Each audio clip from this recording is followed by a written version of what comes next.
Crossover sooner than you think, and lobby day was smaller than expected. I'm David Smith with Thrive Advocacy, and welcome to my second weekly update about all things justice reform at the General Assembly. And yes, after saying I wanted to avoid the GAB on Monday because of the masses of people for lobby day, fueled by BCDL's huge turnout, I did have to show up, and it was relatively quiet. Only about 80 folks from BCDL showed up, down from the thousands that usually pack the Capitol to talk about gun rights. Was it the cold or Trump's inauguration that kept them away? I don't know, but I did enjoy getting street parking less than a block from the building. All right, let's get into the action, starting with some good bills that passed unanimously. SB 1255, carried by Senator Bagby, and HB 2222, carried by Delegate Cousins, deal with restraints on kids in courts. Both the Senate and the House versions passed unanimously, so this bill looks like it's in good shape. Now, how about some not quite party line votes? One that jumped out was HB 2217, Counsel on First Appearance. Delegate Cordoza, remember the good votes he had last week, and Delegate Williams, a young lawyer from the deep red Virginia foothills, are the two Republicans that voted for this. The lone holdout? Yep, Delegate Batten. Now, there are also some party line votes, and we start off with the Virginia Coalition on Solitary Confinement's bill to place common sense guardrails on the use of solitary confinement. That was Senator Bagby's SB 1409 and Delegate keys-gammara's HB 2647. See, the problem here is the Republicans keep listening to the Department of Corrections argument that they need to be able to keep folks in solitary confinement basically indefinitely for the safety of staff and residents. Though I've never actually heard DOC call folks that are incarcerated residents. Now, this is despite the fact that the DOC in Virginia keeps getting sued and settling lawsuits because of the mistreatment of folks they keep putting in solitary confinement. A new bill this year that will strengthen the board of local and regional jails passed on a party line vote as well. Now, that is despite the fact that Republican delegates Coyner and Cherry, who haven't had a chance to vote on this bill yet, stood up with other legislators from the Tri-Cities area. Tri-Cities is Hopewell, Petersburg, and Colonial Heights, which is just south of Richmond. And they stood up to call for changes after more problems at the Riverside Regional Jail, which serves that area. Now, this bill expands and strengthens the Board of Local and Regional Jails so they have actual oversight powers.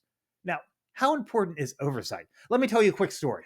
In the late 2010s, Virginia had a spike in deaths at local and regional jails. So what happened? The legislature funded an investigator to report to this board to look into each death. He did and would publish his often damning findings. What happened? Jails were held accountable. Deaths decreased to almost nothing. Then why do we have this problem today? Now, the Department of Corrections, the folks that run the prisons, not the jails. Those are two separate entities in Virginia. But the DOC somehow took control of this board, and they made the investigator's job next to impossible, so he resigned in protest. Who replaced him? DOC's hand-picked replacement was installed. And suddenly, all the deaths were no longer the jail's fault, and more people started dying, so here we are today. So how do we know all this? By the incredible reporting of Patrick Wilson at the Richmond Times-Dispatch. Now, unfortunately for Virginia, he's now with the Charlotte Observer, but he's been replaced by Luca Powell, who is doing a great job too. Here's your reminder to support your local and state journalists. And let's give a shout out to Delegate Hinson for carrying this bill. He represents parts of Fairfax and Prince William counties, and I know he is hearing from numerous constituents about the troubles at the Prince William Regional Jail. Now, there are still some bills that are waiting to be heard. Delegate McQuinn brought an upstream bill, HB 2196, to bring restorative justice into more schools. The idea here is to sever that school-to-prison pipeline by intervening with restorative justice practices before actions get to the point where police need to be involved. It's yet to be heard, and crossover is rapidly approaching, so we'll see what happens. Now, a few updates from last week.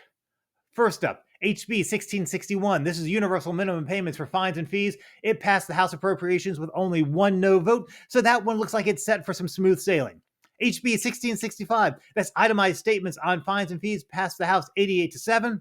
Amongst the 7 R's voting no was Minority Leader Gilbert, which could signal trouble for this bill as it makes its way through the Senate and onto the governor's desk, but that 88-7 is a veto-proof majority if that number holds in the Senate. HB 1894, the Don't Let People Freeze to Death in Prison bill. that is now in House Appropriations. Now, in case you missed it, there was a CNU statewide poll that was released on January 16th that found 63% of Virginians support the constitutional amendment to allow people with felony convictions who have completed their prison sentence to have their voting rights automatically restored upon release.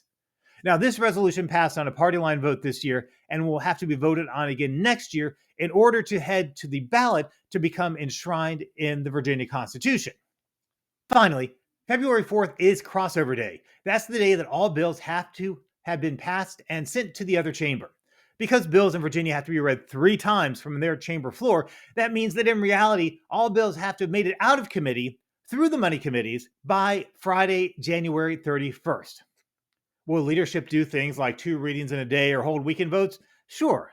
That has happened and probably happen again on these short sessions, but this is basically the last week to get bills passed if you want them to become law this year. All right, check back next week to get caught up on everything that's passed, what didn't, and what other interesting things are happening in the justice reform world in Richmond. I'm David Smith with Thrive Advocacy Solutions, and let me know what you're hearing.